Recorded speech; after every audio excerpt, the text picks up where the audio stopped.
assume as President of Kenya.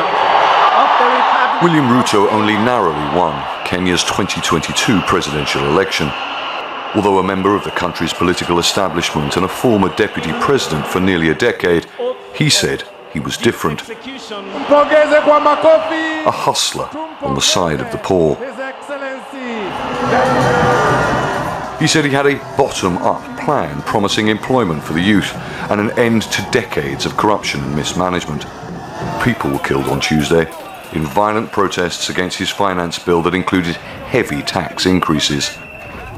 An analyst says these protests are different and go beyond Kenya's traditional political divides. What he's facing now is a different kind of challenge, because the challenge now is demographics. And Generation Z does not have class, does not have tribe, does not. So they have this large group of very young people who seem to be impossible to split. During a pomp and ceremony-filled state visit to the United States last month, and the first by an African leader in 15 years, US President Joe Biden said, "There is a bright light at the White House." He designated Kenya a major non-NATO ally. But Ruto's past is checkered, to say the least. He was accused of orchestrating a campaign of political violence against ethnic groups that killed 1,300 people following disputed elections in 2007. We are in open session now. In 2016, the International Criminal Court dropped the case against him, citing witness interference and intolerable political meddling. Believed to be worth hundreds of millions of dollars, he has over the years been repeatedly accused of involvement in the murder of political opponents and many land grabs. And Ruto's finance bill has created fury across the country and a determined protest movement led by the young. Almost everybody in the country believes that he lies and that he can't walk out of that.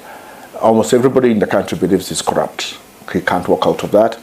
So it's not clear where he's going to quote his next support from.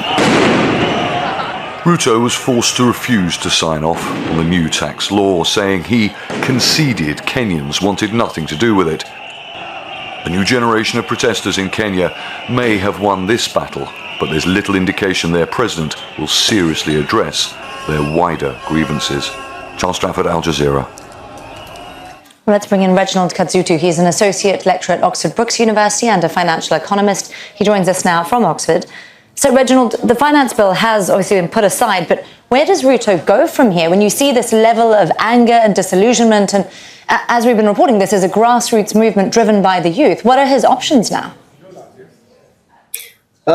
His options are narrowing by the day. The longer it takes to comprehensively come out and address this generation and address these protesters who are protesting on things that genuinely affect them. Not along party lines, not along tribal lines, but basic things that affect the wider part of the population.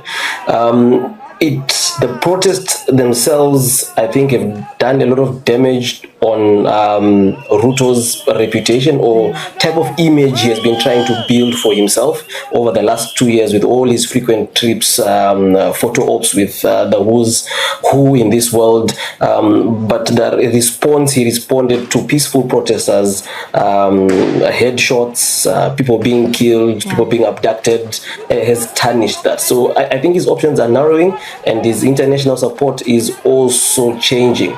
He might find himself in a situation where he is isolated. Well, Reginald, there's obviously been heavy criticism of some of the choices he's made, the level of force used by the police and the army. Will there be accountability for what's happened in the last few days? I doubt. What was shocking was the video where he was saying he is the most incompetent Inspector General of Police in the world. And I'm thinking that's not something that should come from the president who appointed that same IG. As in, he is telling the world that he made a wrong choice in putting the person who he put as the Inspector General of Police. I found that a bit embarrassing and shameful. Is there going to be any repercussions on the police or on any military person? I don't think so, because prior to the protests on Tuesday, he came out saying the police have the right to defend themselves and they will use any force that is possible. And if you see how Nairobi looks like today from the images we are seeing and the videos we are seeing, it looks like a state in a civil war, with military roaming the streets, coming in and out of their barracks, roads barricaded. He is marooned in State House, surrounded by police around. I don't think that can continue for a long time. So, but I don't think there will be real accountability where we'll see people paying for the deaths, proven by all international media that they are from gunshot wounds from the police. Yeah. Are we perhaps now seeing an inflection point of sorts in Kenyan politics and society? We've seen movements and protests beyond urban centres, for instance. Does this change the political landscape enough to threaten Ruto's hold on power? The interesting thing about this protest this time around, they're not centered in the usual places, Nairobi, Kisumu, or the opposition strongholds. They are everywhere, including his own strongholds, even larger in his own strongholds. Whether we reach an inflection point depends on the sustainability and the consistency of the protesters coming out.